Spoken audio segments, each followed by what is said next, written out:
अच्छा बच्चों, अब एक चीज इम्पोर्टेंट सुनो। आप बस मैडम सुंदर से सब ये बात अपने नाम की मतलब कंफ्यूजन। माशाल्लाह 15-20 साल के कैरियर में दूसरी किसी लड़की देखी तो अपने नाम में कंफ्यूज हो हाथ रख के बात करी, समझ में नहीं आती, छोड़ो। देखो सर मेरी तरफ बात समझो, बस ये देख लेना ब्लर नहीं, ब्लर होगा ब्लर है यार, ये कुछ नहीं इसमें ब्लर आ रहा है। कर दिया मैंने, फोकस कर दिया स्क्रीन पे, लेकिन वो अब आई बिलीव के नहीं होगा। देखो अब एक सिलसिला यह है कि आप लोगों को स्टार्टिंग में ये सिखाया गया कि आपने पहले 4, 5, 8 क्या प्रिपेयर करनी है, जर्नल एंट्री। नॉर्मली वो क्वेश्चन हमेशा शुरू हो रहा होता था जनवरी 1 से। जर्नल एंट्री बनाते थे उस साल की, लाइक सपोज के वो साल होता था 2017। साल के आखिर में पहुंचे, आपने एक अदद क्या बनाई, एडजस्टिंग एंट्री बनाई। मालूम है एडजस्टिंग एंट्री क्या है? ये एंट्री भी किस साल की है, 2017। पहली एंट्री, 2 बैलेंसेस साल के शुरू में, जनवरी 1 एक अकाउंट रिसीवेबल और दूसरा balance allowances for bad date. ये 2 बैलेंस दे दिए, एंट्री बनाई, आखिर में एडजस्टिंग एंट्री बनाई। इसके बाद अगर बैलेंस शीट मांगा तो बैलेंस शीट बनाई। 2 अप्रोच है तो यही काम 2 दफा कर लिया, काम खत्म। यही होता था सवाल, यानी पूरा क्वेश्चन एक ईयर को डील कर रहा था। अब एक जो क्वेश्चन का पैटर्न आता है उसमें ये वाली एंट्री अव्वल आखिर होती है, यानी बाद औकात क्वेश्चन जो शुरू होगा वो जनवरी 1 से नहीं होगा, वो क्वेश्चन शुरू होगा दिसंबर की 31, 2016। ठीक, स्टार्ट ऑफ द क्वेश्चन। और वो चाहेंगे क्या कि सबसे पहले तो देंगे यही 2 चीज, क्या देंगे, अकाउंट रिसीवेबल और क्या देंगे, अलाउंसेस फॉर। लेकिन ये दोनों फिगर होगी बिफोर एडजस्टमेंट किस साल के, 2016। वहां क्या होता था, 2016 का तमाम काम खत्म हो चुका, हम सिर्फ किस पे काम करते थे, 2017। यहां सबसे पहले 2016 का काम अभी खत्म नहीं हुआ, तो आपको सबसे पहले यहां पर एक कंपटीशन करनी है। उसके बाद आपने यहां पर एक अदद क्या प्रिपेयर करनी है, एडजस्टिंग एंट्री प्रिपेयर करनी है। हो सकता है यहां पर एक बैलेंस शीट किस साल की, 2016 की प्रिपेयर करनी है, और फिर मूव करना है 2017 की। और फिर 2017 में आकर अगेन पूरी एंट्री बनानी है। और ये तो पता है कि एंट्री बनाने से पहले ये नहीं देता क्या चीज करनी होगी, तो ये वाला काम एक दफा नहीं 2 दफा। ये है आज के सवाल का मेन काम।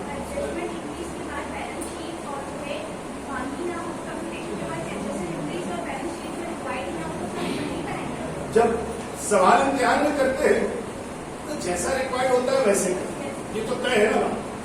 मेरे क्वेश्चन जो स्टडी नोट्स के उसमें मैंने मुमकिन कोशिश की है कि 4-6 जो पूछ सकते हैं वो सारे कवर कर लूँ।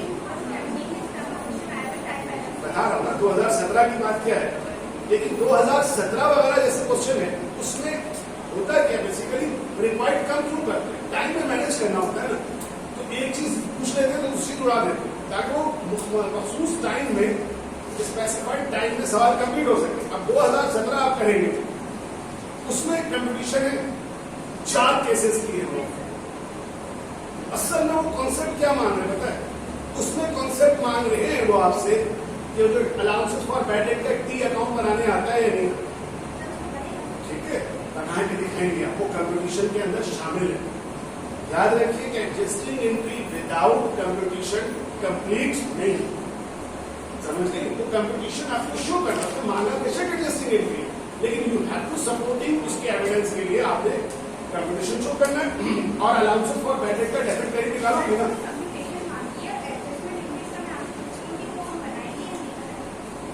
तो मैं आपसे कह रहा हूं कि एडजस्टिंग एंट्री अगर मान लिया तो कंपटीशन लाजमी है, लेकिन अब एडजस्टिंग एंट्री नहीं कह रहा, खाली कह रहा है कंपटीशन कर दो ना बनो, लेकिन एंट्री के लिए कंपटीशन करना जरूरी है, ठीक। लेकिन अगर कभी एंट्री ना मांगे, वैसे मुझे यकीन है कि 2017 में ऐसा नहीं हुआ कि एंट्री नहीं मांगी है, एंट्री मांगी थी। मैं भी आपको उसका एग्जामिनेशन सॉल्व दिखा देता हूँ, तो ऐसी टेंशन की बात नहीं। तो बोलो पहली बात मेरी समझ में आई। अभी जो सवाल करवाने जा रहा हूं उसमें क्या होगा आपको समझना ये कि 2 दफा आप इस पर आएंगे। अच्छा, एक तो ये मैं सिखाऊंगा आपको, दूसरा इसी सवाल में आप क्या सीखेंगे कि बाद वक़्त अभी तक जो आपके पास एंट्रीज आ रही थी वो बहुत ही आसान लफ्जों में आ रही थी, लेकिन आप अच्छी तरह जानते हैं बेटा जरा सुनो ना, कभी कभी सादा जनरल एंट्री होगी लेकिन उसमें वर्डिंग्स का कुछ आगे पीछे हेर फेर कर देंगे, जिसकी वजह से वही आसान एंट्रीज आपको शायद समझना है या आप गलत करना चाहें, तो उसको एक सिखाना है मैंने आज। तो पहला आज का काम एडजस्टिंग एंट्री एक दफा नहीं 2 दफा बनाना। दूसरा आज का काम क्या करना कि कुछ जर्नल एंट्रीज को नए सिरे से चेक करना, ये किस तरह से बने, ठीक है। और उसके बाद जब हम आगे बढ़ेंगे तीसरी चीज की तरफ, तो वो है एक आप लोगों ने अक्सर सवाल करते हुए आपको एक पॉइंट आ रहा होगा जिसमें लिखता है कि क्रेडिट बैलेंस या ओवर पेमेंट बाय कस्टमर, क्योंकि अक्सर क्वेश्चन अभी आप करेंगे तो उस क्वेश्चन में इस ये वही है credit balance over payment by customer या एडवांसेस फ्रॉम कस्टमर, ये आपको अक्सर ट्रांजैक्शन एक नजर है। जरा तफसील से मैं इस पॉइंट को डिस्कस करूंगा, लेकिन आज मैं आपको सिर्फ एक चीज समझा रहा हूं ताकि आप थोड़ा सा काम कंप्लीट कर सके और फिर आगे लेके चल सके। दरअसल ये है क्या, एक लाइन पहले समझ लो, सिंगल लाइन। देखो ये जो हम बिजनेस करते हैं ना, इसके दौरान लोग एक दूसरे के साथ बहुत जुड़े लोग हैं। आप लोगों ने बिल ऑफ एक्सचेंज पढ़ा है आईटी में, प्रॉमिसरी नोट का भी जिक्र आया होगा। ये सब क्या है? चेक क्या है? ये सब है क्रेडिट इंस्ट्रूमेंट, जिनकी वजह से दुनिया में क्रेडिट पर कारोबार होता है। कभी चेक देखिएगा, अगर आपका अकाउंट नहीं है तो आपके घर में जो भी शख्सियत है जिनका बैंक अकाउंट हो, आप देखिए पीछे उसके बैक साइड पे एक लफ्ज लिखा होता है इंडोर्समेंट। बार बार कारोबार की दुनिया में एक चेक एक हाथ से दूसरे हाथ से तीसरे हाथ बदलता रहता है। यानी मुझे आपको पेमेंट करनी थी, मैंने कहा मैं पेमेंट कर देता हूं, थोड़े दिनों की बात की, आपने कहा चेक दे दो, फिर आपकी ख्वाहिश थी कैसा करो, थोड़े दिन के बाद कर रहा, तो मेरी एक बार ख्वाहिश पूरी हो गया, ओपन छोड़ दो, चेक पे अमाउंट लिख दो लेकिन नाम मत करो। अब वो चेक मैंने आपको दे दिया, नाम के बैग रहा, पेमेंट हो गई 1 महीने बाद। अब आपने दे दिया मुझसे वो चेक, उसके बाद आपको किसी को देना था, आपने उठाया वही चेक किसी और को पकड़ा दिया, उस शख्स ने किसी और को देना था, उसने किसी और को पकड़ा दिया, तो वो एक चेक कई हाथ बदलता हुआ ना जाने कहां तक पहुंच जाता है। लेकिन इसमें एक बात बताओ, क्या जरूरी है कि जितनी अमाउंट का चेक मैंने बनाया था एग्जैक्ट वही अमाउंट हर दफा एक दूसरे के साथ डील हो? तो ज्यादा और कम भी हो सकती है। क्यों ज्यादा और कम का होता है, कैसे वो सेटल होता है? तो बात यह है कि ये एक दिन का कारोबार तो है नहीं। आज मैंने तुमको कम दिया है, कल ज्यादा दे दूंगा, कल तुमने किसी को ज्यादा दिया है, फिर तुम मजीद खरीद के उसको क्या कर दोगे, बराबर कर। तो कहने का मकसद ये कि ये ज्यादा अदायगी और कम अदायगी का सिलसिला क्योंकि एक दफा का नहीं होता, मुस्तकिल बुनियादों पर होता है, चलता रहता है। हाँ, जहां पर एक दफा अदायगी करनी होगी वहां बड़ा छाप खड़क के करेंगे, भाई ये लोग पैसे इतने बनते हैं, इतने लोग, क्योंकि पता नहीं वो शब्द दोबारा आए ना।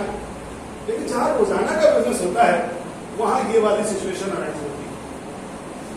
कि मुझे आपको पैसे देने थे, लेट्स सपोज 12,000, मेरे पास पड़ा था चेक 15,000 रुपए का, मैंने आपको 15,000 का चेक दे दिया। अब मेरे अकाउंट में आपने जब अकाउंट रिसीवर की एंट्री बनाई थी, आपने जो पैसे लेने पर डेबिट किया था, तो आपने 12,000 पे डेबिट किया। लेकिन मैंने जब आपको 15,000 का चेक दिया, तो बताइए ओवर पेमेंट रिसीव करी आपने या नहीं? ठीक है। अब ओवर पेमेंट अगर आपने रिसीव कर ली है मुझसे, तो पहली बात की अगर बात हो कि सेल की तफसील की बात करूं, तो सेल की एंट्री ये बनी थी कितने सेट?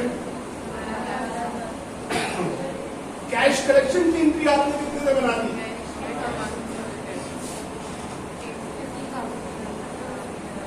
अब ये पर्सन ए था, ये पर्सन ए था।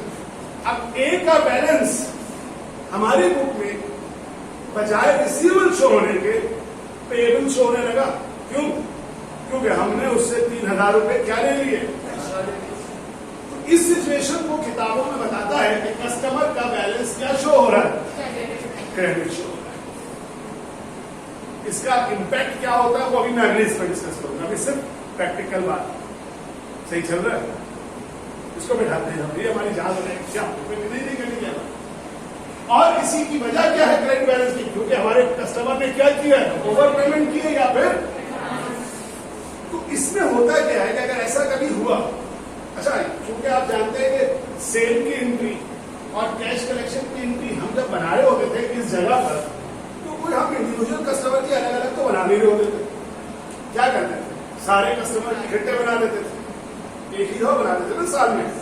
तो बेसिकली ये तो एंट्री तुमको अलग से बनती हुई नजर नहीं आएगी। क्यों? क्योंकि वो मेन एंट्री के अंदर क्या हो चुकी होगी? कवर हो चुकी होगी, बन चुकी होगी, अलग से बनाएंगे। लेकिन जब साल का आखिर आएगा और साल के आखिर में बैठकर हिसाब किताब होने लगेगा, तो रिफ्लेक्ट होगा कि एक बंदे का पेमेंट ओवर आएगा। तो जब एडजस्टमेंट करने बैठ रहे हैं, कंपटीशन करने बैठ रहे हैं, यानी याद रखो इसकी वजह से अकाउंट रिसीवर का बैलेंस सही रिफ्लेक्ट नहीं होगा। जब अकाउंट रिसीवर का बैलेंस सही रिफ्लेक्ट नहीं होगा तो कंपटीशन सही नहीं हो सकेगी, कंपटीशन सही नहीं होगी तो बैड डेट सही नहीं निकलेगा, बैड डेट सही नहीं निकलेगा तो एडजस्टिंग एंट्री में गलत अमाउंट आने की वजह से सब चीजें गलत हो सकती है। तो आज अब आपने यहां पर एक एंट्री ध्यान में रखनी है, जो एंट्री कभी इन्हीं एंट्री के दरमियान, कभी एडजस्टिंग एंट्रीज के शुरू में, बैड डेट की एंट्री बनाने से पहले बनाई जाएगी।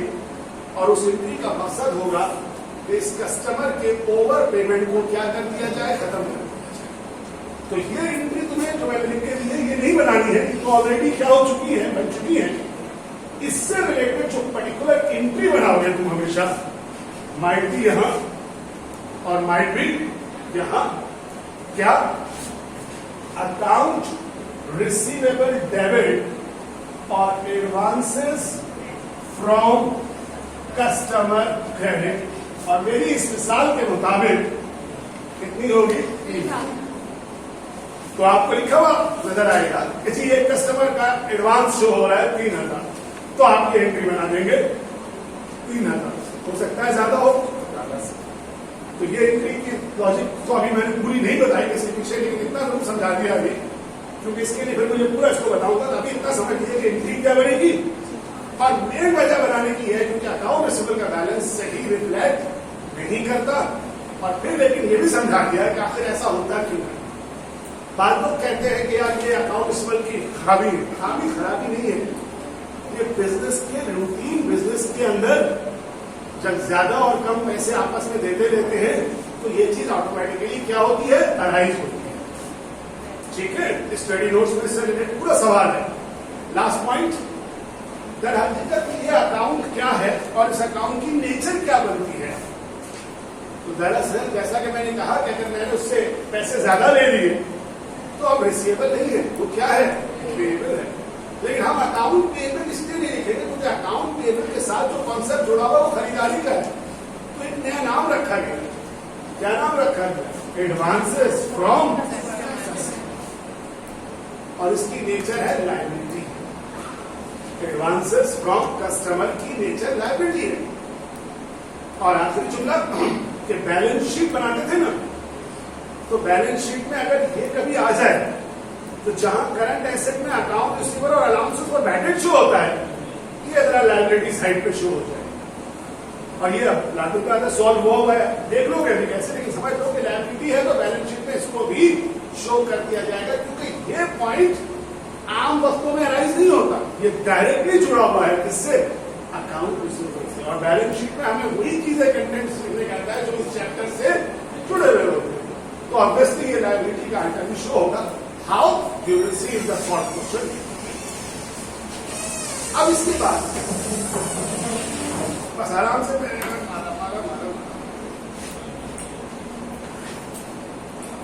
ठीक है कोई बात नहीं, देर से आई हूं मैं कुछ नहीं कह रहा, आराम से पानी लो।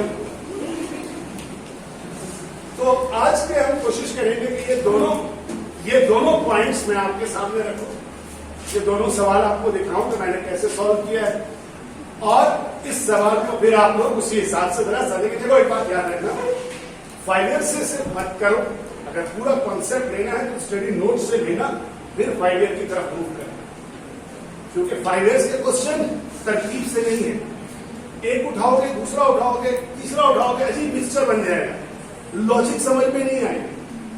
मेरे स्टडी नोट से चलोगे तो मैंने सबको सेक्शन में डिवाइड करके दिया होगा, ताकि मेरे स्टेप्स बाय स्टेप्स एक नई चीज ऐड होते जाए।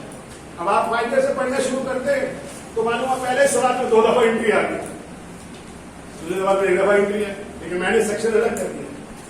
पहले सारी सिंगल एंट्री वाला सिखाया, उसके बाद मैं ले गया हूं यहां, फिर मैं ले जा रहा हूं किस पे, फिर मल्टीपल रेट्स, तो सेक्शन वाइज करते जाओ। और पेपर से पहले भी जब बैठोगे ना, इम्तिहान से पहले, तो तैयारी करनी होती है, कोशिश होती है कि हम ज्यादा ज्यादा क्वेश्चन करें।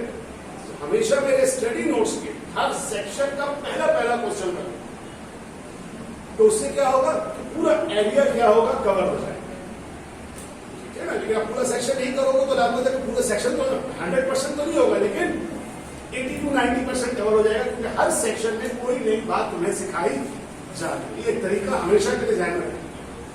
जो नोट्स बनाए मैंने, उसके पीछे मेरी लॉजिक ध्यान में यही थी कि जब मैं पढ़ाने खड़ा होता था तो मुझे क्या तकलीफ होती थी कि अगर मैं फाइटर उठाऊं या किसी भी राइटर की कोई किताब उठा लूं, अचानक एक सवाल में ये आ गया, अभी मैं ये समझा के फारिग ही नहीं हुआ तो खुदक के वो चीज सामने आ गई, फिर ये आ गई। अब वो क्या होता था, बच्चा मेरा कंफ्यूज होता कि यार हम कैसे ग्रिप करें।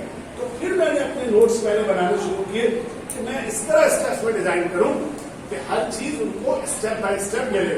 और दूसरा, इम्तिहान से पहले तैयारी कैसे करें, मालूम है आपने फाइव में 4 क्वेश्चन पिक किए, चारों एक जैसे थे, तो फिर कौन सी चीज नहीं सीखी, आइडिया तो आपका सिर्फ 20% ही कवर हो सका ना।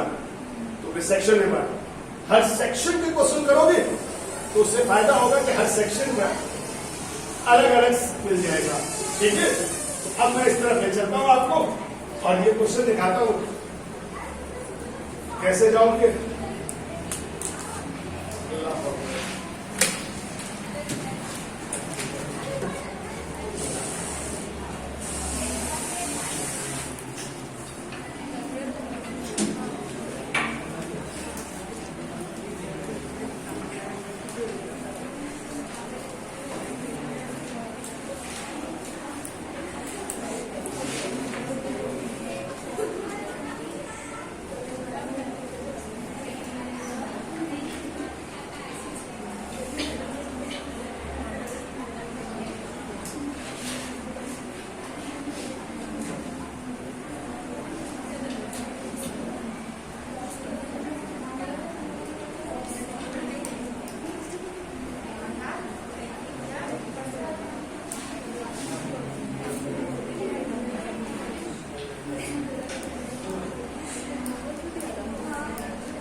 तरह से बोर्ड पे क्वेश्चन देखा करो तो याद रखो कि बहुत सारी चीजें ऐसी हैं जब मैं बोल रहा हूँ तो आपको समझ में आएगी, लेकिन बाद में शायद वो बात समझ में ना आए। तो तरीकेकार ये रखो कि जब मैं समझाऊं तो किस तरह हम ज्यादा तेजी से कवर करते हैं, तो उसमें ये करो कि अपने पास एक रनिंग कमेंट्री टाइप की चीज लिखो। मतलब जो पॉइंट मैं अभी बताने जा रहा हूँ उस पॉइंट को अच्छी तरह समझ लो। देखो अब ये वाला क्वेश्चन देखिए, पहला सेक्शन है, ठीक है।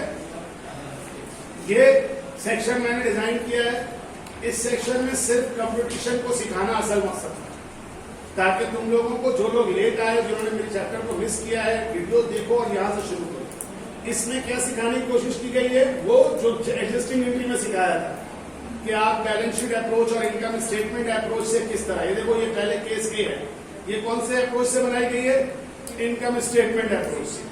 नीचे देखो इस तरह से कुछ पॉइंट्स टू रिमेंबर भी लिखे हैं, ताकि अगर कभी बात को आप अखज करना है तो उससे क्या चीज अखज करनी है कि इनकम स्टेटमेंट अप्रोच में प्रीवियस ईयर का allowances for bad debt, debit और credit balance should not be considered. याद होगा लास्ट क्लास में ये किया था। फिर इसी तरह ये बैलेंस शीट अप्रोच है आपके पास, ठीक है। इसमें भी पूरा सवाल हुआ बना के आपको दिया। फिर इसमें एक दफा सिखाया क्रेडिट बैलेंस होगा तो लेस होगा, नीचे वाले में देखो तो डेबिट बैलेंस होगा, ऐड हो रहा है। दोनों कंपटीशन देखो, ऊपर वाले में क्रेडिट है और नीचे वाले में डेबिट है। ये दो केसेस इस तरह से। अब यहाँ समझिए कि इसके बाद आप कॉन्सेप्चुअली ये स्ट्रांग हो गए। अच्छा, अब ये एक सवाल है जिसमें आप इसको देखिएगा, चला गया तो आ गया।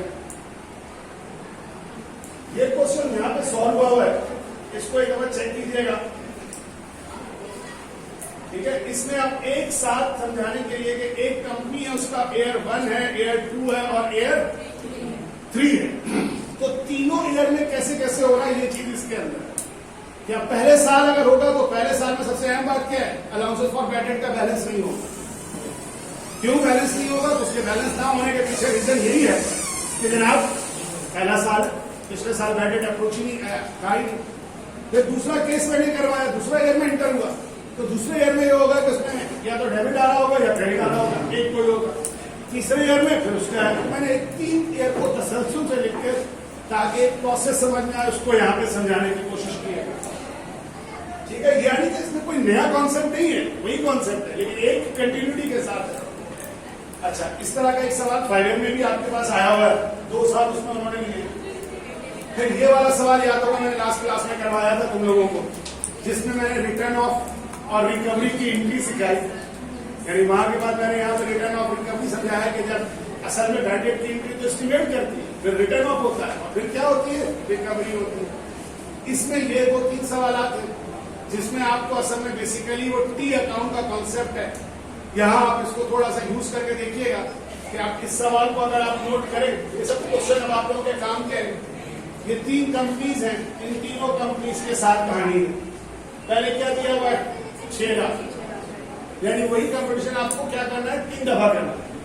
कितना परसेंट रेट बता रहा है कि कंपनीज का जो रेट है वो कहाँ है, किसमें रेट 5% अप्लाई, 3% अप्लाई कर दो। उसके बाद 6 लाख पे 3% अप्लाई किया। अब देखो जरा, अलाउंसेस फॉर बैड डेट शुरू में कितना था, 20,000, कितना रिटर्न ऑफ हुआ, 14,000, तो बचा कितना होगा, 16,000। तो जो तुमने 6 लाख पे 3% अप्लाई किया होगा, उसमें से 16,000 का क्रेडिट बैलेंस क्या कर देना, माइनस कर देना।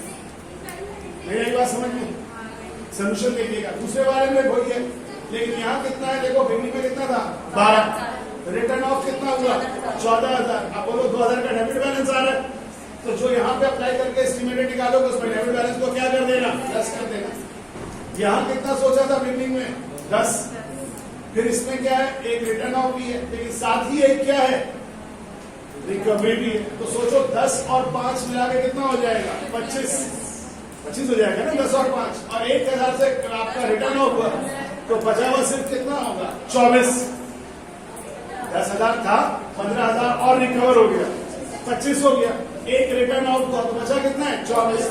अगर 5 लाख का 4% लो तो 20,000 आता है, जबकि तुम्हारे पास ऑलरेडी बचा हुआ है 24,000। तो ये कौन सा एक्सेस बैलेंस, वो जो रिवर्स वाली एंट्री सिखाई थी, allowances for bad debt, debit, credit. तो ये इस तरह से ये सवाल भी आए, इस तरह के क्वेश्चन है, उसी को थोड़ा सा यहाँ पे प्रैक्टिस है। कि आप उसको किस तरह करेंगे और किस तरह नहीं करेंगे। ठीक है, अब ये है 9 का। उसके बाद आइए, अब यहां से ये 10th क्वेश्चन वो था जहां से वो सब शॉर्ट क्वेश्चन थे, वो सिर्फ उससे डील कर रहे थे इंक्रीज से। अब यहां से शुरू हुआ सी सेक्शन कंप्लीट क्वेश्चन, लेकिन इसमें सबसे अहम नुकता कि ये सवाल शुरू हो रहा है जनवरी 1 एयर 9 से। इसका मतलब यह है कि एयर 8 का तमाम काम हो चुका है, एयर 9 की एंट्री बनाओ और एयर 9 की एग्जिस्टिंग एंट्री बना के खत्म करो। ठीक है, ये इसके अंदर था। अब इसी से रिलेटेड ये सारे 2019 आप देख रहे हो आया, 2000 के जितने क्वेश्चन है 5 है, ये पूरा एक सवाल सॉल्व करके दे दिया होता है मैंने इसने, ताकि जो लोग फर्स्ट टाइम मिस कर दें वो सारी पूरा वो है, नोट्स में भी मौजूद है, एडिशनल सोल्यूशन में भी इसमें भी मैंने डाल दिया था। प्रैक्टिस क्वेश्चन का मटेरियल वो होता है जो हम करवा देते हैं, उसके नीचे फिर ये आपके पास आता है। ये अब आप देख लीजिएगा इसको बैठ के। अब यहां से देखिए इसकी हेडिंग क्या है, डी में क्या लिखा हुआ है, अब साफ लिखा हुआ है किसने कितनी दफा करना है, 2 दफा। अब लाजमी सी बात है इम्तिहान में ये हेडिंग तो डली भी नहीं होगी। तो सबसे पहला जो मुश्किल काम होगा या पहला जो पॉइंट होगा कि आपको कैसे पता चलेगा कि कब 1 दफा बनाना है और कब 2 दफा बनाना है। ये आपको सबसे पहली बात का नुकता है जो ध्यान में शुरू करना है। तो सबसे पहली बात तो पहचान ये है कि अगर सवाल जनवरी 1 से शुरू हो रहा है, क्वेश्चन अगर जनवरी 1 से शुरू हो रहा है तब तो कोई मसला नहीं है, आप पिछले साल को इग्नोर कर दीजिए, क्योंकि तय है कि जनवरी 1 से शुरू होने का मतलब यह है कि पिछले साल का तमाम काम हो चुका है। ठीक है, लेकिन अगर कभी कोई सवाल दिसंबर की 31 से शुरू हो रहा है तब भी ये जरूरी नहीं है कि दोनों बनाना है, उसमें दोनों बातें हो सकती है, क्योंकि दिसंबर 31 को लास्ट ईयर की बैलेंस शीट बनती है और बैलेंस शीट जब बनती है ना तो वो तमाम काम करने के बाद। तो अगर कभी दिसंबर 31 से सवाल शुरू हो रहा हो तो ये जहन में बैठा लेना कि उससे पहले बात देखो तो डाटा कहां से उठा रहा है, या दिसंबर 31 का डाटा पिछले साल की बैलेंस शीट से उठा रहा है, या कह देगा कि लेजर से उठा रहे हैं या ट्रायल बैलेंस से उठा रहे हैं। तो बैलेंस शीट से उठा रहे हैं तो उसका मतलब है एडजस्टिंग एंट्री लास्ट ईयर की बन चुकी है, लेकिन ट्रायल बैलेंस और लेजर से उठाने का मतलब यह होगा कि हमसे मांग सकता है अगले साल की, पिछले साल की भी। लेकिन इस बात के बाद फाइनल फैसला हमेशा हमेशा हमेशा फैसला होगा किसको पढ़कर, यानी बेस्ट तरीका जो होगा वो सवाल का रिक्वायर्ड होगा। अभी तुम वाज़ेह तौर पर देख सकते हो, मैंने बाकी जगहों में एयर 9 एयर 10 यूज करता था, लेकिन मैंने यहाँ एयर यूज किया बाकायदा कि previous adjusting entry and balance sheet of December 31 2000। इसका मतलब सवाल शुरू कहां से हुआ था। तो ये जो 2 बैलेंसेस बताए जा रहे हैं ये फाइनल होने से पहले, इसका मतलब है हमें अभी 2017 की भी एंट्री बनानी है, क्योंकि उसके बाद आगे बढ़ते हैं तो ट्रांजेक्शन रिकॉर्ड होगा 2018 और फिर दोबारा मांगा है कि बैलेंस शीट बनाओ, तो एंट्री तो बड़ी मांग ली, तो 2018 की एंट्री। इसका मतलब साफ जाहिर है कि 1 दफा नहीं 2। तो सबसे पहला पॉइंट आपको क्या लिखना चाहिए अपनी रनिंग कमेंट्री में इस बारे में कि हमें कैसे पता चलेगा कि 2 एंट्री बनानी है एक एंट्री। तो याद रखिए कि सबसे पहले आप डेट को देखेंगे और दूसरे नंबर पे फाइनल फैसला करेंगे किस चीज को पढ़कर, क्वेश्चन के रिक्वायर्ड को पढ़कर। अगरचा मैंने बहुत वाज़ेह अलग अलग रिक्वायर्ड लिखा है, शायद इम्तिहान में इतना वाज़ेह ना हो, लेकिन अगर इम्तिहान में वो चाहेंगे ना 2 दफा तो वो एंट्री बनाने के लिए जो तुमसे कहेंगे वो बात शुरू करेंगे यहां से 31 दिसंबर से कि जी एंट्री बनाइए 31 दिसंबर 2017 से 31 दिसंबर 2018 तक। तो वो लोग पिछले से जाने कह रहे, तो इसका मतलब है 2 दफा। वरना अगर वो दिसंबर 31 2017 का जिक्र नहीं करते हैं तो फिर तय है कि वो पिछला काम हो चुका, चाहे क्वेश्चन दिसंबर 31 से शुरू हो रहा हो चाहे क्वेश्चन जनवरी 1 से शुरू हो रहा हो। लेकिन अगर 2 दफा होगा तो उसमें आगाज होगा 2017 का, यानी पिछले साल का। 2017 तुम्हारे में नहीं आएगा, तुम्हारे साथ में जो होगा शायद 2019 से जिक्र होगा कि एंट्री बनाना शुरू करो 2019 से लेकर 2000 दिसंबर 31 तक। इस तरह तुम सबसे पहले पहचान सकोगे कि एक दफा है या दो दफा। तो अच्छा, ये आपको जाना होगा।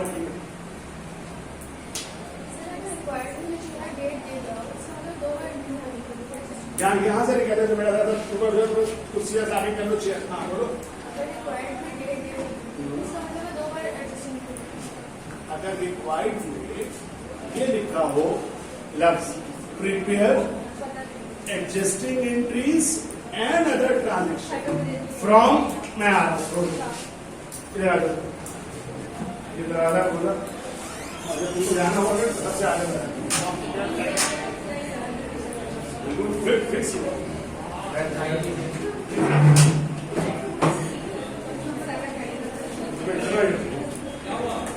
कुछ नहीं है, पीछे से बाहर आने, उधर कैमरा लगा हुआ, थोड़ा सा मुझे हाथ से उसको निकालना चाहिए। क्लास, हाँ रिकॉर्डिंग चलने का फायदा उठाते हैं।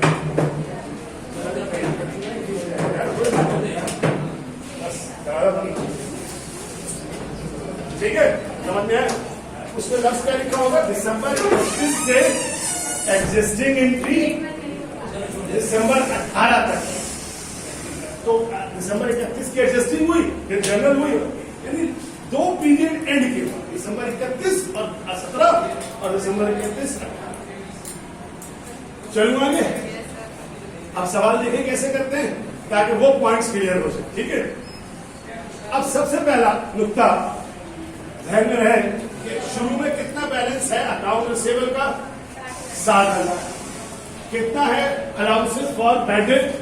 थोड़ी लाइटें कम कर लो। कितना है अलाउंसेस फॉर बैड डेट का क्रेडिट बैलेंस? 1,000। ठीक है, अब पहला हम इसको देखने की अभी जरूरत नहीं। क्यों नहीं? क्योंकि अभी हम आगे नहीं जा रहे, हम 2017 कंप्लीट कर रहे। देखिए क्या याद रहे, 60,000 और 1,000। नाउ कंपटीशन चेक कीजिए, बना दे के बताओ क्लियर आ रही है? समझ में आ रहा है?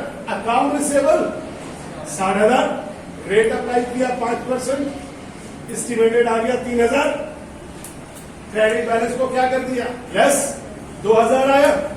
2,000 को वेटेड एक्सपेंस से एंट्री बनाई। अगर एडजस्टिंग बोले तो पेपर में एडजस्टिंग बनाना, मैंने अक्सर एडजस्टिंग के साथ साथ क्लोजिंग भी बना दी, यानी यहाँ उन्होंने एडजस्टिंग लिखा था तो हम सिर्फ एडजस्टिंग बनाते काम चल जाता, लेकिन मैंने सब दोनों बना दिए कि क्लोजिंग कह दे तो आपको पता होगा कुछ भी नहीं है। और लास्ट था उसमें बैलेंस शीट प्रिपेयर करना। तो जरा बैलेंस शीट देखो कैसे बनी और क्या बनी। कितना बैलेंस था? 1,000। क्रेडिट में लिखा 2, याद रहे मैंने इसके साथ एक वर्ड मेंशन किया, कौन सा है? 2,000। ये अलाउंस फॉर बैड डेट का अकाउंट है, लेकिन ये 2017 के लिए है। कितना बैलेंस? 1,000। इस एंट्री से कितना ट्रांसफर हुआ? 2,000। तो तमाम बीडीसीडी के बाद कितना बचता है? एग्रीड, 1,000 पहले था, 2,000 और आया, 3,000। क्योंकि हम जानते हैं कि वही बैलेंस होगा जो एस्टिमेटेड था। फिर अकाउंट रिसीवेबल 60,000 माइनस 3,000 कितना हो गया? ये आपने कंप्लीट कर लिया। कौन सा ईयर? पिछला साल। हाँ मुझसे बोलो, मैं कुछ 12 बात बताऊं पक्का। लेकिन ये नुकता बातों का आपके दिमाग में, बाद लोगों के दिमाग में अजीब सा होता है। कौन सा? यहाँ लेस कर रहे हैं, फिर यहाँ लिख रहे हैं। अब मिसिंग अगर की होगी क्लास को थोड़ा सा, लेकिन क्लियर इतना समझ लो बेटा, ये पुराना बैलेंस है। तो सादा सी बात है कि हमें इतना बैलेंस चाहिए, हमारे पास इतना बैलेंस मौजूद है, तो हम कितना ट्रांसफर करें? 2,000। यहाँ 1,000 पहले से था, 2,000 आया, कितना बैलेंस बन गया? ठीक है, अब हम एंटर होते हैं कौन से ईयर में? 2018। 2018 का पहला फेज बहुत आसान, हम जानते हैं कि जो 2018 की ये एंट्रीज थी, ये आपके सामने। ठीक है, खोलिए रजिस्टर, 5 मिनट देता हूं। पहला काम, ये एंट्री बनाइए 5 तक। बल्कि एक काम करते हैं, 5 की 10 मिनट करते। ये वाला सवाल, ये तो आपको समझ में आ गया ना, ये सारा समझिए, ये हुआ है। ठीक है, आपका काम ये है कि आप ये ऐसे रखते हो यूं। आपका काम ये है कि आप जल्दी से ये वाला रिक्वायर्ड कंप्लीट करके बताएं, यानी बैड डेट की वैल्यू कैलकुलेट करेगा जल्दी से। 5 मिनट दे दो। अरे एंट्री बनाइएगा, और एंट्री थोड़ी सी मुश्किल होगी, आपको तुक्का मारना है, अपने आप को अप्लाई करना है। शुरू कीजिए, एंट्री बनाइए और बनाइए जरा, फिर मैं आपको सिखाता हूं क्या होगा। इस पेज पर मैंने ये यहाँ पे पेज मौजूद है सोल्यूशन वाले में, लेकिन इसमें मैंने आपके लिए ये सारी एंट्रीज को इकट्ठा कर दिया। क्या हेडिंग है? Some important transaction recording techniques in journal. अब इसमें लेकर दिया, आ जाओ जल्दी आ जाओ यार, एक थोड़ा सा देखिए, ये वाली लाइट तुम्हारी लाइट बंद कर दो, थोड़ा सा क्लियर हो जाएगा, बहुत ज्यादा हो सकेगी। सही करो, पीछे की गई, चलो सही है। देखो सबसे पहले तो सिखाया है कि एक आ जाएगा पॉइंट नजर आ रहा है सही, कि लिखा हुआ है कि sales including cash sale 2 lakh और 8 लाख। क्या मतलब? असल में टोटल सेल कितनी है? 8 लाख, जिसमें इंक्लूड है कैश सेल कितनी? तो आप देखो कैश सेल की एंट्री कितने से बनी और अकाउंट रिसीवेबल वाले सेल कितने से बनी? 6 लाख। यही बात जो बकबक कर रहा हूं यहां लिखी भी है, लेकिन सेल्स 8 लाख, लेकिन excluding cash sales 1 lakh 2 lakh. अब क्या होगा? अब एक्सक्लूड का मतलब है कि इस 8 लाख में वो वाली कैश सेल शामिल, तो कैश सेल बेशक 2 लाख की है, लेकिन क्रेडिट सेल अब 6 लाख की नहीं बल्कि कितने की होगी? 8। क्या बात समझ में आई? एक्सक्लूड और इंक्लूड का मतलब, यानी अगर इंक्लूड बोलता है तो टोटल वैल्यू बता रहा है, तो दूसरी वैल्यू मालूम करने के लिए उसे माइनस कर दिया जाए। लेकिन अगर एक्सक्लूडिंग कहता है तो उसका मतलब है टोटल वैल्यू नहीं बोल रहा, वो खुद ही माइनस कर रहा है। दोनों को सेम अमाउंट से बना दो, टोटल वैल्यू अगर पूछे कोई तो कह सकते हो 10 लाख की सेल हुई। एग्रीड कि ये है पहली बात इंक्लूडिंग, और ऐसे 5 ईयर के अंदर क्वेश्चन में आए हुए हैं अगर आप देखिए। अब यहां वो पॉइंट आता है, लेकिन इस पॉइंट को पढ़ने से पहले मैं आपसे पूछूंगा, कैश कलेक्शन की एंट्री एक थी, कौन सी? Cash debit account receivable credit. Recovery की 2 एंट्री थी, एक रीओपन करने की account receivable debit allowance for bad, और फिर कैश डेबिट अकाउंट। यानी अगर देखा जाए तो टोटल 3 एंट्रीज थी, लेकिन एक एंट्री 2 दफा बनती है। कौन सी वाली? कैश कलेक्शन वाली। लिख के दिखाऊंगा या समझ में आई बात? कि ऐसे देख रही मेरी तरफ क्या बोर्ड की तरफ, इधर देखो सुनो, ये एंट्री थी ना यार, कैश कलेक्शन होगी तो ये एंट्री बनेगी, cash debit account receivable credit. Recovery के लिए जो बनेगी उसमें ये अकाउंट रिसीवेबल डेबिट और अलाउंसेस फॉर बैड डेट, और फिर दोबारा बनेगी कैश डेबिट। तो मैं ये कह रहा हूं कि इन ये पहले दिखने को तो 3 है, लेकिन कैश कलेक्शन की एंट्री कितनी दफा है? 2 दफा है, और एक ही एंट्री है। कभी ऐसा भी तो हो सकता है कि हम दोनों को मिला दें, क्योंकि मैं बार बार यही कह रहा हूं तुमसे, क्या कि यहाँ पे ट्रांजेक्शन में वैल्यूज यकजा करके दे दी। उसी बात को खेला गया। देखो, collection from customer including previously return of 10,000 4.5 lakh, यानी असल में कस्टमर से कितने लिए गए? 4.5 लाख रुपए लिए गए, जिसके अंदर शामिल है 10,000 वो कलेक्शन जो पिछले रिटर्न ऑफ की थी। तो अब क्या एंट्री बननी चाहिए? कैश कलेक्शन मैंने कितने से लिखी है? क्यों 440 से क्यों लिखी? क्या के? क्योंकि भाई हमने 440 इसलिए माइनस कर दी क्योंकि इसमें ये वैल्यू हटा दी, और फिर 10,000 से 2 कैश कलेक्शन की बना दी। लेकिन अगर मैं चाहूं तो 7 बना सकता हूं। अगर मैं ये entry cash debit account receivable credit बनाए 440 के बनाने के 450 से बना देता हूं, तो रिकवरी की एंट्री 2 बनाने के बजाय सिर्फ रिकवरी की 2 एंट्री नहीं बनाऊंगा, रिकवरी की सिर्फ 1 एंट्री बना देता हूं 10,000 से। क्यों? क्योंकि इसकी जो 10,000 की कैश कलेक्शन है वो ऑटोमेटिकली इसमें बन चुकी। अगर 2 अलग अलग बनानी है तो देखो, पहली वाली 4 से बना दी, दूसरी किससे बना दी, तो इसका मतलब है टोटल कलेक्शन कितनी हुई? 450। ऊपर वाले में 40, 440 और नीचे वाले में अगर इंक्लूडिंग हो तो तुम दो काम कर सकते हो। क्या दो काम कर सकते हो? कि जो टोटल वैल्यू है उसमें से वो जो रिटर्न ऑफ है वो माइनस करके पहली एंट्री बनाओ और फिर उस वैल्यू से दो रिकवरी की एंट्री बनाओ। वरना दूसरा तरीका क्या हो सकता है कि टोटल वैल्यू से बना देते हो तो सिर्फ एक एंट्री बनाओ रिकवरी की, दूसरी एंट्री ना बनाओ क्योंकि वो पहले वाली एंट्री में वो अमाउंट बन चुकी है। बोलो दोबारा समझाओ है। सुनो, तुम एक चीज पहले मुझे ये बताओ कि तुम्हें ये बात, मैं थोड़ा सा और इसको एक्सप्लेनेशन कुछ बा देता हूं। तुम सिर्फ मुझे इतना बताओ कि तुम्हें ये बात समझ में आई कि पैसे कितने आए हमारे पास।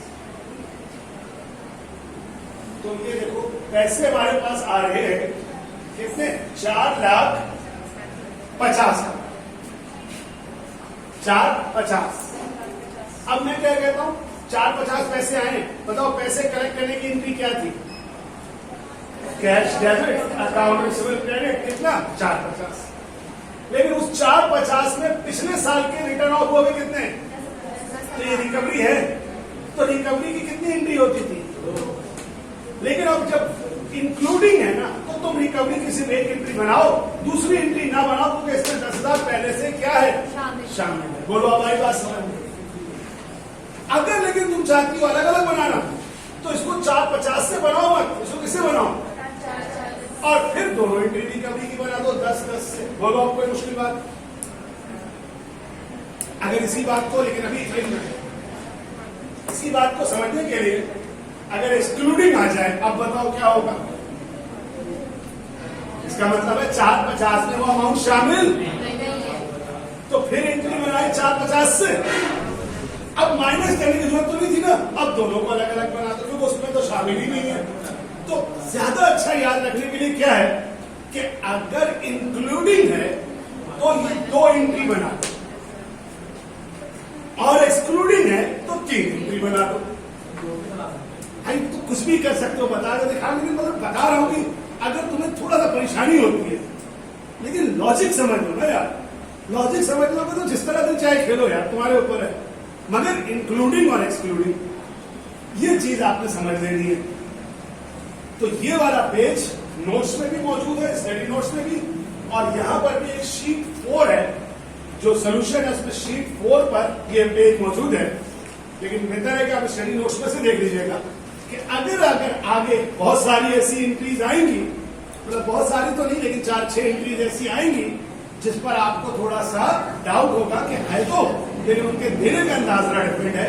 तो अब ये वाला खास के रिकवरी के हवाले से है। इन 2-3 चीजों को यहाँ बोलिए।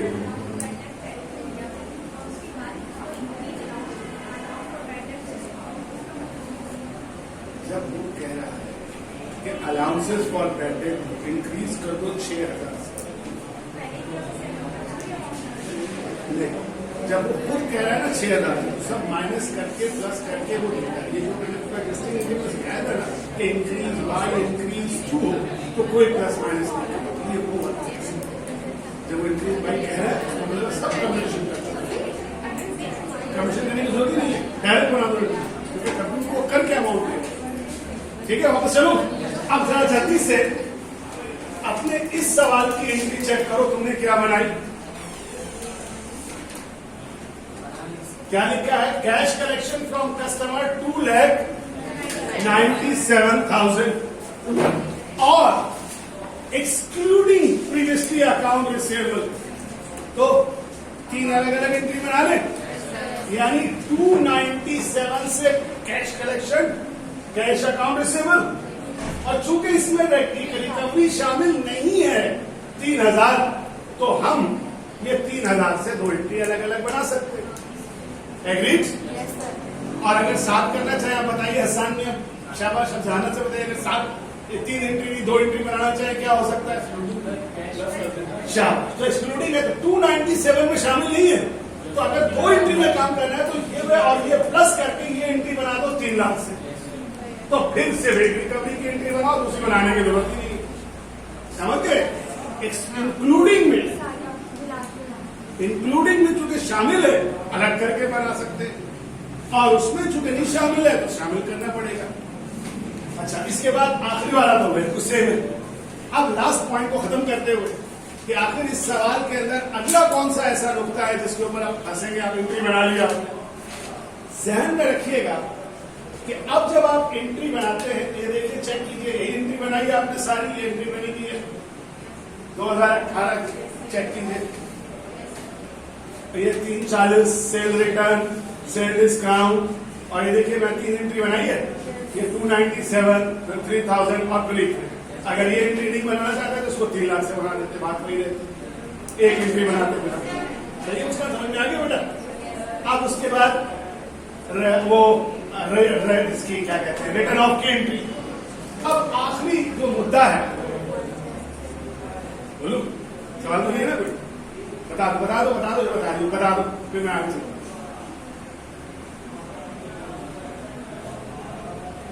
आखिरी जो इसके अंदर मुश्किल चीज है, जिसमें गड़बड़ होती है, गलती होती है, वो समझ लो। क्योंकि आप करना क्या है, पिछले सवाल की तरह ही कि अकाउंट बनाना है, क्या निकालने का, अभी कर रहे हैं बेटा, ये एंट्रीज बनाई, अब आगे जा रहे हैं, देखो बनानी है।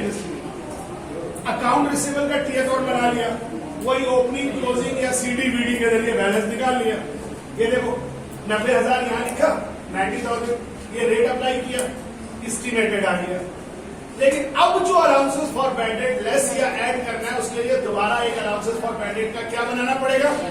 अच्छा, अब यही चीज नोट करो, इस वाले टी अकाउंट में मैंने क्या लिखा है, ये कौन से साल का टी अकाउंट है, 2000, याद होगा पिछला वाला दिखाया था, वो किसका था, 2000। इसमें एक इंपॉर्टेंट गलती की गुंजाइश है, जरा सी गलती करोगे वो सारा साल खराब हो गया। जरा नोट करो, मैंने यहाँ बैलेंस 3000 लिखा है, क्यों लिखा है 3000, हालांकि शुरू में सवाल के 1000। इसकी वजह यह है कि वो 1000 2017 में 2017 की एडजस्टिंग एंट्री बनाने से पहले था, ये आया जरा समझ में। लेकिन एंट्री बनाने के बाद जो 2017 का टी अकाउंट था, उसमें कितना बैलेंस हो गया था, तो जो ओपनिंग बैलेंस यानी जो क्लोजिंग बैलेंस 17 का था, 18 का वही होगा ना ओपनिंग। लेकिन हमसे गलती हो सकती है कि हम चूंकि पिछले क्वेश्चन में जहां 2 दफा एंट्री नहीं बनाते थे, वहां फौरन हम यहां से उठा लेते थे 1000। लेकिन जब 2 दफा एंट्री बनाने की बात है तो ऐसा नहीं करेंगे। इसकी वजह यही है कि यहां पर ये वाली अमाउंट में तब्दीली आई, अकाउंट रिसीवेबल में तब्दीली नहीं आई, क्योंकि कोई ऐसी एंट्री नहीं थी जिसने अकाउंट रिसीवेबल को छेड़ा। लेकिन अलाउंसेस फॉर बैड डेट में इस एडजस्टिंग एंट्री की वजह से 2000 से इजाफा हुआ, तो 1000 पहले था, 2000 बढ़ने के बाद इसका बैलेंस कितना था। और ये भी बता चुका हूं कि हमेशा बैलेंस शीट में फाइनल फिगर होती है, तो यही फिगर नेक्स्ट टाइम। तो आखिरी चीज बस ये है कि कोई मुश्किल बात नहीं है, सब कुछ आसान है। सिर्फ मुश्किल बात यह है कि अगर कभी भी 2 एयर हो तो अलाउंसेस फॉर बैड डेट का बैलेंस बिल्कुल शुरू वाला मत उठाना, बस समझ लेना उसके दरमियान क्या है और उसके हिसाब से। और फिर कोई बड़ी बात नहीं है, आप देख सकते 3000 पहले से था, ये एंट्री में आपने क्या किया, एक दफा आपने रिकवरी की एंट्री बनाई थी, कहां गई, ये क्रेडिट किया 3000 से, दोबारा 3000 से क्रेडिट हुआ, 2000 से रिटर्न ऑफ हुआ, 2000 से रिटर्न ऑफ हुआ, 3 और 3 6 और 2 माइनस किया। कौन सा साइड ज्यादा है, क्रेडिट साइड। कितना ज्यादा है, 4000। तुम्हें कितना बैलेंस चाहिए था, 4500, ज्यादा कितना है, 4000, माइनस कर दो, कितना आ गया, 500। एडजस्टिंग एंट्री बना दो, कितने से, 500, और फिर उसकी पोस्टिंग करके ओपनिंग क्लोजिंग निकाल लो, 4500, और उसी 4500 से क्या प्रिपेयर कर दो, बैलेंस शीट प्रिपेयर कर दो। तो सवाल यहां आज आके ये वाला नुकता खत्म होता है। इसमें क्या पढ़ा हमने कि एक ही अकाउंट रिसीवेबल के क्वेश्चन में बैड डेट की 2 दफा एंट्री आ सकती है, एक पिछले साल की और एक इस साल की। लेकिन मैं आपसे रिक्वेस्ट ये करूंगा कि समझ में आ गया हो, मगर इसको खुद से बैठकर एक दफा सुकून से पूरा सॉल्व करना, ताकि स्टेप्स दिमाग में क्या हो जाए, मेमोराइज हो जाए। फिर जब इसको एक बार खुद से सॉल्व करो तो इसी के नीचे क्वेश्चन नंबर 40 प्रैक्टिस क्वेश्चन दिया हुआ है, इस क्वेश्चन को दोबारा करो। ये तकरीबन उसी का रेप्लिका है, बिल्कुल एज इट इज ये क्वेश्चन आया है। और याद रखना ये जो इसके नीचे क्वेश्चंस हैं, ये क्वेश्चंस अटेम्प्ट जरूर कीजिएगा। ये मैंने माजी के एयर्स हैं उनको लाके यहाँ पढ़ा दिया है। दिल चाह रहा था तो टॉम एंड जेरी बच्चे कार्टून देख रहे थे वो नाम लिखकर बना दिया है, ठीक है। लेकिन ये जो क्वेश्चन इसके नीचे हैं ये सारे क्वेश्चंस पुराने एयर्स के पेपर में आए हुए क्वेश्चन है जो रीअपियर होते रहते हैं। अगर आप बैठ के एक दफा 40 साल को रिव्यू करें तो आप देखिएगा कि तकरीबन सवाल जो है ना वो 40 अलग अलग नहीं है, बल्कि वो 20-25 सवाल हैं जो बार बार क्या होते रहते हैं, मूव करते रहते हैं, थोड़ी बहुत वैल्यूज के चेंजिंग के साथ। तो इसमें भी आप देखिए सवाल दिसंबर 31 को शुरू होता है और नीचे अगर नोट करो तो पहले कहां से कह रहा है कि बनाओ 2017 से, तो पहचान में आ जाना चाहिए कि अच्छा इसका मतलब है 1 साल नहीं 2 साल की बात हो, ठीक है। तो इस तरह की चीज को समझना है और इस क्वेश्चन को अटेम्प्ट करना है। और फिर ये इसी तरह से ये क्वेश्चन है, ये सभी देखिएगा। अब इन सबको आप अटेम्प्ट करने की कोशिश करेंगे तो अब ये आ जाता है वो सेक्शन जिसकी बात करूं। ओवर तो नहीं हो रहा, थोड़ा सा समझ लो ताकि इसको करके अब इस वीक के 3 दिन में बैठकर 5 ईयर को कंप्लीट करो, ताकि फिर आखिरी क्लासेस को नेक्स्ट वीक में यानी इसको वाइंड अप की तरफ लेके जाए। ये वो एक अहम नुकता है जो हर सवाल में देखा होगा, जिन लोगों ने किया होगा हरा होगा तो वो फिर फंस जाता है। इसके बाद सिर्फ रह जाएगा मुझे बताने के लिए अगले क्लास में 2 चीजें, मल्टीपल रेट या मल्टीपल रेट और एजिंग ऑफ अकाउंट्स।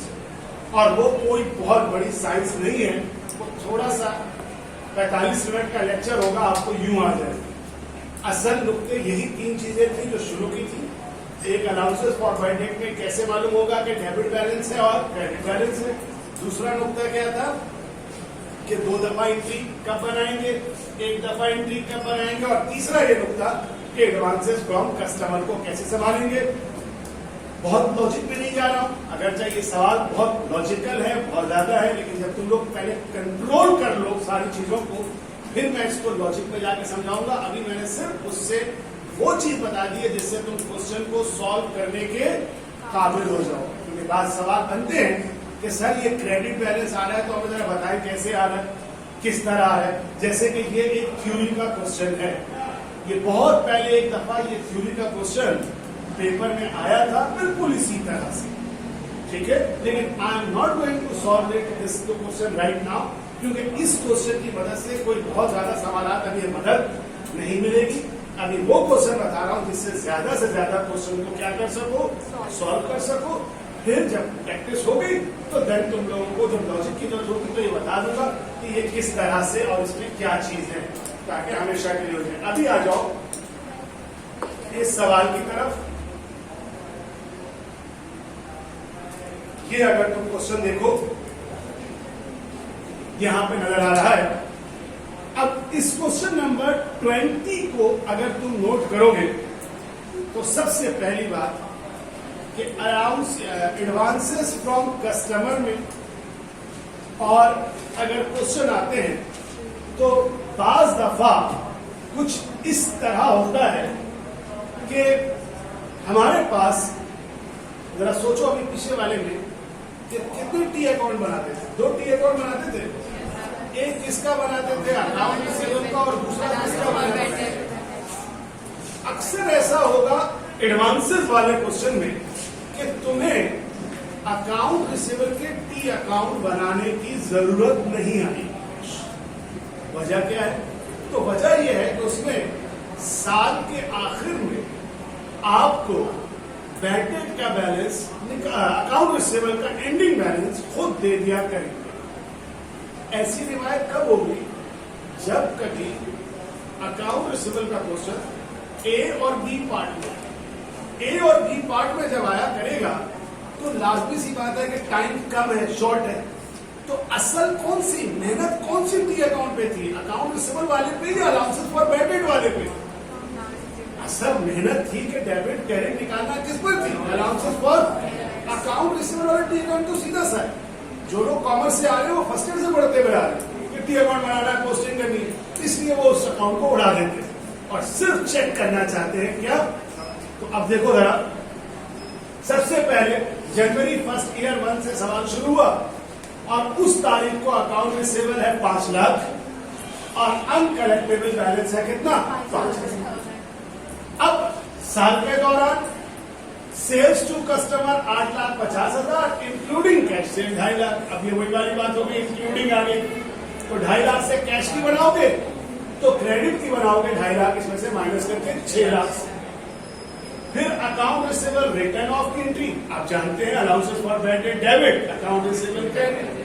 फिर रिकवरी की, अब 2 एंट्री में दोहराता नहीं हूं, आप जानते हैं बड़ी हुई रिपोर्ट पे 2 एंट्री बनाई, 3 एंट्री बन गई, साल का एंड आ गया। अब बताओ मुझे कौन कौन सी ऐसी एंट्री है जो नहीं थी?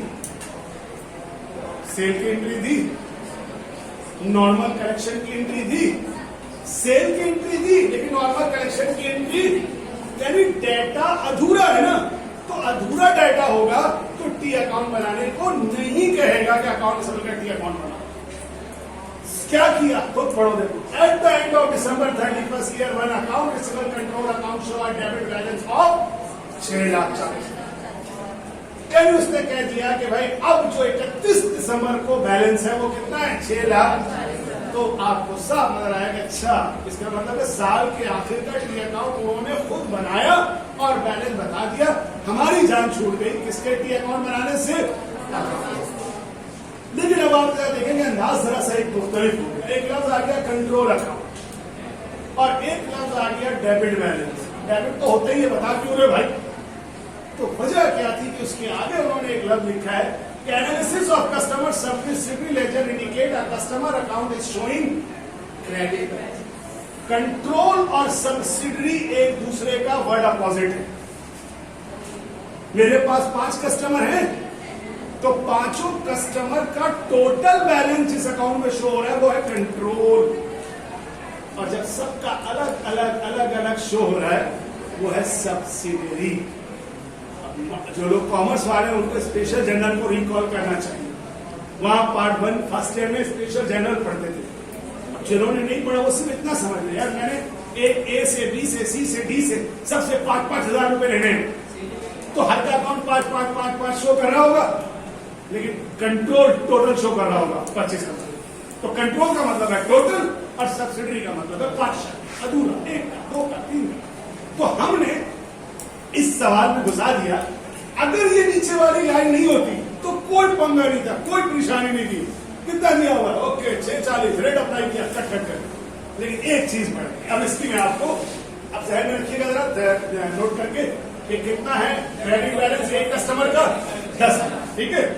अब मैं इसका आपको सोल्यूशन दिखा दूं, यहां नहीं होगा इसका सोल्यूशन। 20 था ना क्वेश्चन, ये देखिए 6 लाख से क्रेडिट सेल, 2.5 लाख से कैश सेल्स, फिर ये दूसरी एंट्री में शायद रिटर्न ऑफ थी और तीसरी एंट्री किसकी थी, रिकवरी। यहां आ गए competition for bad date expense. अब यहां आने से पहले आपको ये नोट करना है कि आपने आपको सवाल में अकाउंट रिसीवेबल का डेबिट बैलेंस कितना दिया था, 6,40,000, लेकिन साथ ही बता दिया भैया कि एक बंदे का क्या है। अभी बताओ वो ये पर्दा गिराने से पहले मैंने एक एंट्री लिखी थी कि अगर कभी आ जाए तो बैड डेट की एंट्री बनाने से पहले एक एंट्री बनाओगे। याद है कौन सी एंट्री? कहा लिखा, यानी अगर कभी भी, अब असल काम तो वही है कि असल में एंट्री हमें क्या करना है, हमें कंपटीशन करनी है। किसकी कंपटीशन करनी है? बैड डेट की कंपटीशन करनी है। जिसके बाद हम ये वाली एंट्री बनाएंगे। कौन सी एंट्री बनाएंगे? Bad debt expense debit, allowances for bad date credit. लेकिन मसला क्या है कि हमें जब क्रेडिट बैलेंस कह दे तो इस एंट्री से पहले एक एंट्री बनानी पड़ेगी। कौन सी? Account receivable debit allowances from. तो कितने से है ये अमाउंट? तो ये एंट्री कितने से बन जाएगी?